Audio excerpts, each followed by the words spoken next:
Hello दोस्तों, आज की इस वीडियो में हम बात करने वाले हैं क्लास 6 की एनसीईआरटी चैप्टर नंबर 2, जिसका नाम है ग्लोब अक्षांश एवं देशांतर। इसके बारे में हम बात करने वाले हैं।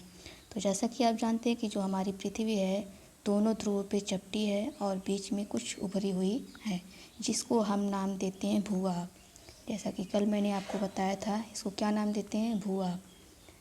लेकिन हमारी जो पृथ्वी है इस पर हमें समय का ज्ञान कि किसी स्थान की एग्जैक्ट पॉइंट को जानने के लिए अक्षांश एवं देशांतर रेखाओं की काल्पनिक रेखा का प्रयोग किया गया है। लेकिन जो हमारी पृथ्वी है इतनी बड़ी या फिर इतनी विशाल जो हमारी पृथ्वी है, इस पर काल्पनिक रेखाओं यानी कि रेखाओं को खींचना संभव कैसे हुआ। यह रेखाएं जो है काल्पनिक है। यह हमारी पृथ्वी जो है, इस पर कोई इस प्रकार की कोई ऐसी रेखाएं नहीं खींची गई हैं।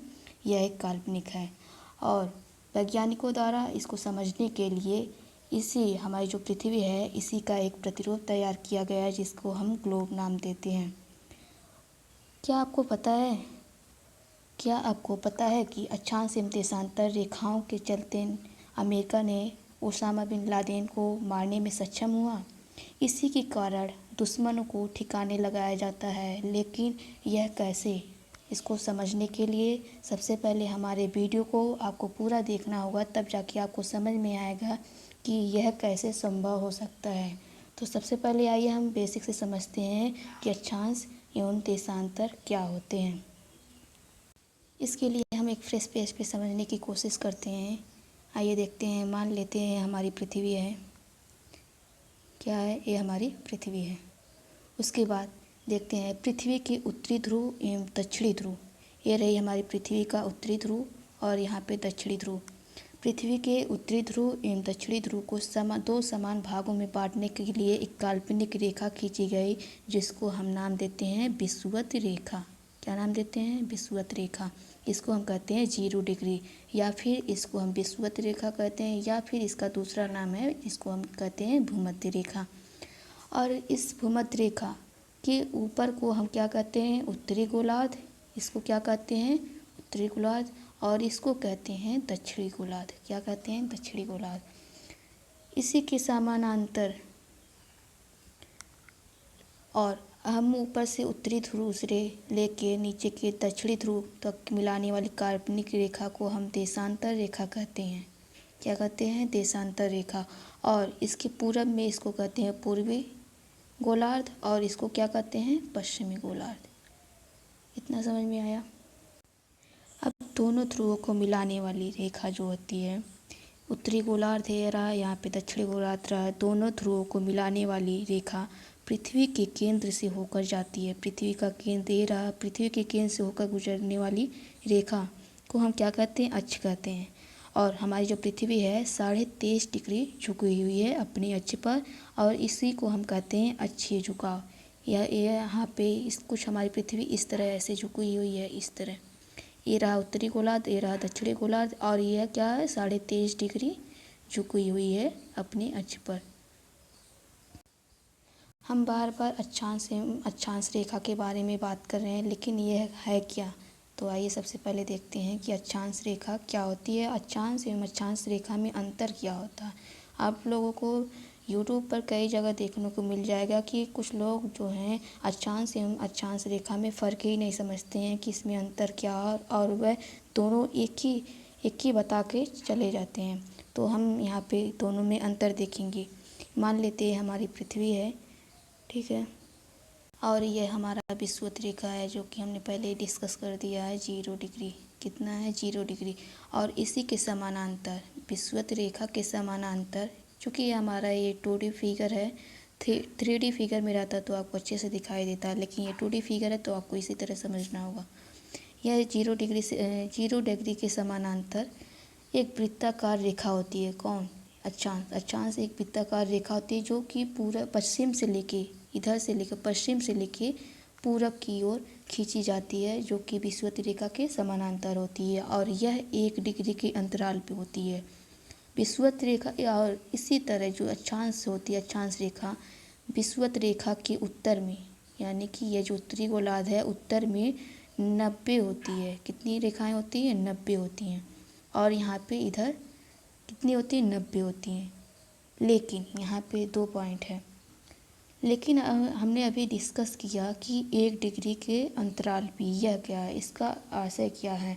तो 0 डिग्री अक्षांश रेखा पर जितने भी स्थान होते हैं वे सभी पृथ्वी के केंद्र से 0 अक्षांश पे स्थित होते हैं। कहने का मतलब क्या है यहाँ पे हम बताते हैं आपको।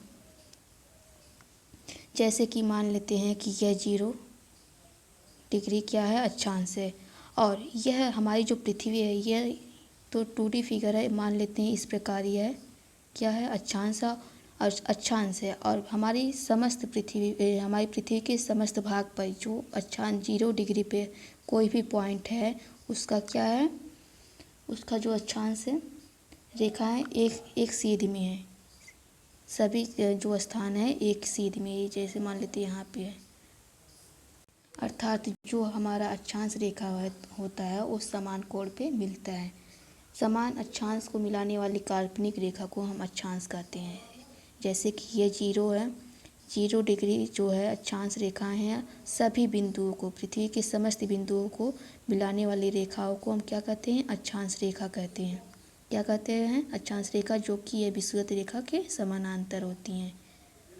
यहाँ पे फिगर में आपको समानांतर ये सीधी लाइन दिख रही होगी, लेकिन एग्जैक्ट हम देखेंगे तो कुछ इस प्रकार वृत्ताकार रूप में यह अक्षांश रेखाएं होती हैं। लेकिन यह रहा अक्षांश। अब इसके बाद हम बात करेंगे अक्षांश रेखा के बारे में बात करेंगे। लेकिन अब अक्षांश क्या होता है इसको हम जानेंगे। तो यहाँ पे सबसे पहले हम देखते हैं कि हमारी जो पृथ्वी है, पृथ्वी की विषुवत रेखा, पृथ्वी विषुवत रेखी केंद्र से, यानी कि जो हमारा विषुवत रेखा है, विषुवत रेखी केंद्र से ये रहा हमारा केंद्र सेंटर, और पृथ्वी के परिधि तक, मान लेते हैं जो पृथ्वी की परिधि है, पृथ्वी के परिधि तक पृथ्वी की सतह पे जो कोण बनाता है उसको क्या कहते हैं? अक्षांश कहते हैं। और इसी के कारण हम इसको कोणीय दूरी के नाम से जानते हैं। यह जो सेंटर है पृथ्वी का किसी भी पॉइंट, पृथ्वी की परिधि, परिधि किसको कहते हैं? ये जो रहा है इसको हम कहते हैं परिधि। और पृथ्वी के किसी भी पॉइंट से लेकर, हम जब केंद्र से लेकर यहाँ पे कोई भी बिंदु लेते हैं, जो कोण बन रहा है, जैसे ये बना, इधर बना, ये जो कोण बना इसको क्या कहते हैं? अक्षांश कहते हैं। और इसी के कोण के कारण इसको हम क्या कहते हैं? कोणीय दूरी नाम देते हैं। अक्षांश होती है पृथ्वी के किसी भी बिंदु या स्थान को बताती है। क्या कहती है? जो अक्षांश होती है पृथ्वी के किसी भी बिंदु या स्थान को बताती है। लेकिन अक्षांश रेखा क्या होती है? अक्षांश रेखा वहाँ पे दूरी को बता रही है यहाँ पे। ठीक है। जैसे कि अगर हम बोलते हैं 5 डिग्री अक्षांश, क्या बोलते हैं? 5 डिग्री अक्षांश। तो ये रहा हमारा 0 डिग्री, और ये रहा यहाँ पे 1 डिग्री, ये रहा 2 डिग्री, ये रहा 3 डिग्री, ऐसे रहा ये 5 डिग्री। ठीक है। अगर हम बोलते हैं 5 डिग्री अक्षांश, तो ये क्या बोलता है? 5 डिग्री अक्षांश, जैसे कि 5 डिग्री अगर हम बोलते हैं नॉर्थ ईस्ट। ठीक है। तो यहाँ पे नॉर्थ मतलब ऊपर, और ईस्ट मतलब क्या हुआ? ईस्ट मतलब ये इधर का भाग। ठीक है। और 5 डिग्री तो यानी कि इस पॉइंट को प्रदर्शित करेगा। ठीक है। और लेकिन अगर हम अक्षांश रेखा की बात करते हैं तो यह पूरा पश्चिम से लेकर पूर्व तक की सभी पॉइंट को यहाँ पे दर्शाएगा। ये रहा अक्षांश और अक्षांश रेखा, और जो हम किसी पॉइंट की बात करते हैं तो वो रहा अक्षांश। इसमें यही अंतर है। इसके बाद हम देखते हैं कि इसकी संख्या कितनी होती है। यहाँ पे देखिए, ये रही हमारी पृथ्वी। ठीक है। यहाँ पे 0 डिग्री है, 0 डिग्री है जिसको हम क्या कहते हैं? विषुवत रेखा कहते हैं। इसके ऊपर जो होती है 90 डिग्री, क्या होता है? 90 जो अक्षांश रेखाएं होती हैं, कितनी होती है? 90। और नीचे भी 90 होती हैं।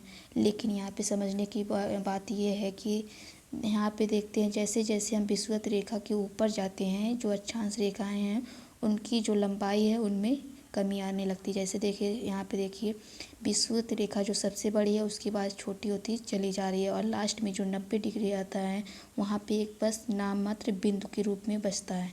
इसी प्रकार यहाँ पे दक्षिणी ध्रुव में भी ऐसे है। जैसे जैसे हम दक्षिणी ध्रुव की तरफ बढ़ते हैं अक्षांश रेखाओं की लंबाई कम होती चली जाती है। इस कारण लास्ट में एक बचता है बिंदु के रूप में 90 डिग्री पर। और इस कारण यहाँ पे देखते हैं कि जो हमारा अक्षांश रेखा होता है, अक्षांश रेखा क्या होगा, अक्षांश रेखा कैसे ऊपर 90 डिग्री है उत्तरी ध्रुव में, उसके बाद नीचे 90 डिग्री है, 90 अक्षांश रेखाएं हैं दक्षिणी ध्रुव में, और बीच में क्या इसका टोटल कितना हुआ 180। लेकिन ये बीच में एक विषुवत रेखा छूट गया, इसको हम एक जोड़ लेते हैं, कितना हो जाएगा 181।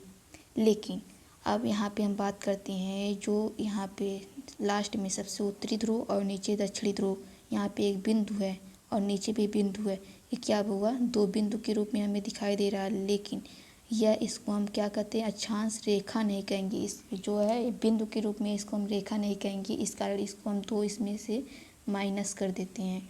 तो कितना टोटल हुआ, टोटल हुआ 179। कितना हुआ 179। अगर हमें कोई पूछता है कि अक्षांश रेखाओं की कुल टोटल संख्या कितनी है तो हम आंसर देंगे 179।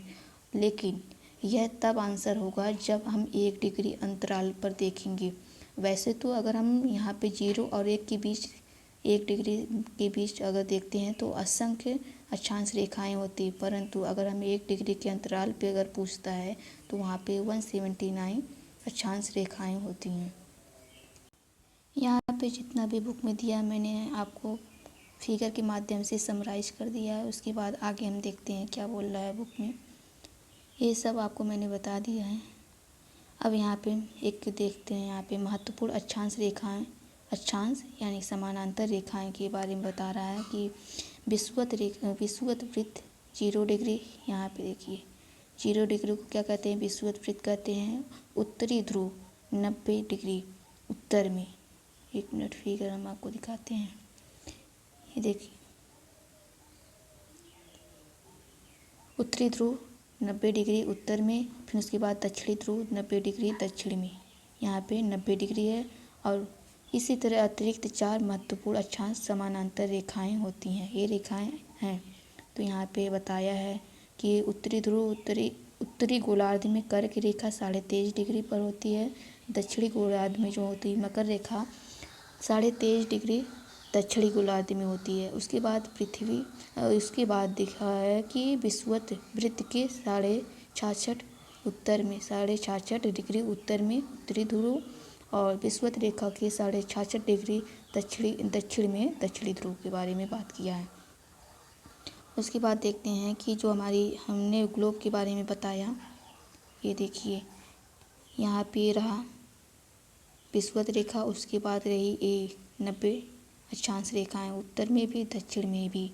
लेकिन इनके बीच की जो दो अक्षांशों के बीच की जो दूरी होती है उनको हम क्या कहते हैं, उनको हम कटिबंध कहते हैं। क्या कहते हैं, कटिबंध या फिर जोन कहते हैं। और दो अक्षांश रेखाओं के बीच की दूरी जो होती है 1 डिग्री के अंतराल पे होती है, उसके बीच की दूरी 111.16 किलोमीटर होती है। केवल इन दोनों रेखाओं के बीच की दूरी की बात कर रहे हैं हम। यहाँ पे 1 डिग्री के अंतराल पे है और उनके बीच की दूरी कितनी है 111.16 यानी कि 16 किलोमीटर होती है। ये रहा हमारा वृत्त, यह रहा 0 डिग्री जिसको हम कहते हैं विषुवत रेखा। उसके बाद आता है 23.5 डिग्री जिसको हम बोलते हैं कर्क रेखा। उसके बाद 66.5 डिग्री आता है। उसके बाद ध्रुव पे 90 डिग्री आता है। उसके बाद यहाँ पे देखते हैं नीचे 23.5 डिग्री जो होता है उसको हम कहते हैं मकर रेखा। फिर उसके बाद 66.5 डिग्री आता है। उसके बाद 90 डिग्री, और 0 डिग्री से लेके उत्तर में 23.5 और नीचे जो दक्षिण में है 23.5, इनके बीच के जो क्षेत्र होता है इसको हम कहते हैं उष्णकटिबंध। और यहाँ पे 23.5 से लेकर 66.5 के मध्य उत्तर में इसको भी शीतोष्णकटिबंध कहते हैं, और दक्षिण में जो इनके बीच की दूरी है इसको भी हम शीतोष्णकटिबंध कहते हैं। लेकिन 66.5 डिग्री से लेके 90 डिग्री के बीच यहाँ पे हम इसको कहते हैं शीतकटिबंध, और उत्तर में इसी प्रकार इसको भी हम कहते हैं शीतकटिबंध। अभी तक हमने अक्षांश एवं देशांतर रेखा के बारे में बात किया। अक्षांश रेखाओं के अक्षांश क्या है, अक्षांश रेखा क्या है, इनके बारे में बात कर चुके हैं। लेकिन अब यहाँ पे बारी आती है देशांतर रेखा की। बहुत बार हम देशांतर के बारे में बात कर चुके हैं कि बात कर रहे हैं कि देशांतर देशांतर, लेकिन देशांतर है क्या, अब हम समझते हैं। यह रही हमारी पृथ्वी। एक मिनट हम बड़ा बनाते हैं थोड़ा। यह रही हमारी पृथ्वी। इसको विषुवत रेखा दो भागों में बांट रही है, जिसको हम कहते हैं 0 डिग्री या फिर भूमध्य रेखा। और इसी प्रकार दोनों ध्रुवों की ओर, जो उत्तरी ध्रुव से लेकर दक्षिणी ध्रुव तक हमारी पृथ्वी को जो बांट रही है रेखा, इसको हम क्या कहते हैं, मध्याह्न रेखा या फिर 0 डिग्री या फिर देशांतर रेखा कहते हैं। तो उत्तरी ध्रुव एवं दक्षिणी ध्रुव को मिलाने वाली काल्पनिक रेखा को हम क्या कहते हैं, अक्षांश रेखाओं को जो काटती है उसे हम देशांतर रेखा कहते हैं। यहाँ पे देखिए, उत्तरी ध्रुव एवं दक्षिणी ध्रुव को मिलाने वाली जो काल्पनिक रेखा है, यह अक्षांश को काटती जा रही है। यह रहा हमारा अक्षांश, इसको काटती हुई जो रेखा है इसको हम कहते हैं देशांतर रेखा।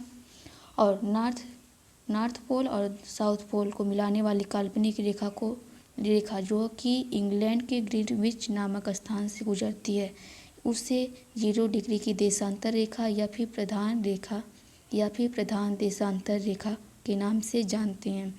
सभी देशांतर रेखाएं उत्तरी ध्रुव एवं दक्षिणी ध्रुव को मिलाकर खींची जाती हैं और पृथ्वी को पूरब एवं पश्चिम 2 बराबर भागों में बांटती हैं। ये रहा पूर्वी क्षेत्र और ये रहा पश्चिमी क्षेत्र। जो देशांतर रेखाएं होती हैं 2 भागों में बांट देती हैं हमारी पृथ्वी को। जो सभी देशांतर रेखाओं की लंबाई होती है समान होती है, लेकिन विषुवत रेखा से ध्रुवों तक इसकी मध्य की दूरी में कमी होती जाती है। किस प्रकार, यह देखिए, जैसे कि यहाँ पे ऐसे बना रहे हैं। यहाँ पे बीच में देखिए, इनके बीच की दूरी अधिक है। जैसे जैसे हम यहाँ पे ध्रुवों की तरफ बढ़ते जा रहे हैं, इसकी बीच की दूरी कम होती जा रही है।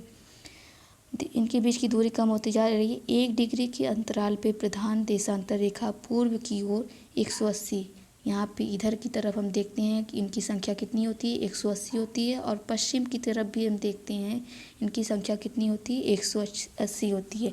लेकिन 180 की देशांतर रेखा जो होती हैं एक ही रेखा पर है, यानी कि ये जो 80 रेखाएँ हैं 180, यह एक ही रेखा पर है, जिस कारण जो देशांतर रेखाएं होती हैं 0 देशांतर रेखा के विपरीत हैं। कौन, 180 डिग्री। 2 अक्षांश रेखाओं के बारे में हमने बताया था कि 2 अक्षांश रेखाओं के बीच की दूरी लगभग 111.16 किलोमीटर होती है। वहीं हम बात करें देशांतर रेखाओं के बीच, 2 देशांतर रेखाओं के बीच की दूरी का, तो यह 111.13 किलोमीटर होती है। और यह 23.5 डिग्री पर हम 66 डिग्री अक्षांश पे जाने के बाद हम देखते हैं इसके बीच की दूरी जो होती है आधी हो जाती है। हमने बताया था कि आपको कि 2 अक्षांश रेखाओं के बीच की मध्य की दूरी को क्या बोलते हैं, कटिबंध या जोन कहते हैं। उसी प्रकार 2 देशांतर रेखाओं के बीच की दूरी को हम क्या कहते हैं, 2 समान देशांतर रेखाओं के बीच के क्षेत्र को हम गोर कहते हैं। ठीक है। और 1 डिग्री के अंतराल पर देशांतर रेखाओं की कुल संख्या जो होती है 360 होती है। पृथ्वी का लगभग 24 घंटे में 360 डिग्री घूम जाती है, अतः 360 देशांतर निर्धारित किया गया है 1 डिग्री के अंतराल पे। 180 कितना होगा, 360। और अक्षांश रेखाओं की कितनी संख्या होती है, 100। यहाँ पे देखिए अक्षांश रेखाओं की संख्या होती है 179। अगर हम बोलते हैं अक्षांश कितना होता है तो 181, 181। और हम बोलते हैं अगर देशांतर रेखाओं की संख्या कितनी होती है तो 360। कितनी होती है, 360। इसको आप लोग ध्यान रखिएगा। आज की वीडियो में बस इतना ही। आगे की जो टॉपिक हैं इसको हम कल कवर करेंगे। तब तक के लिए धन्यवाद।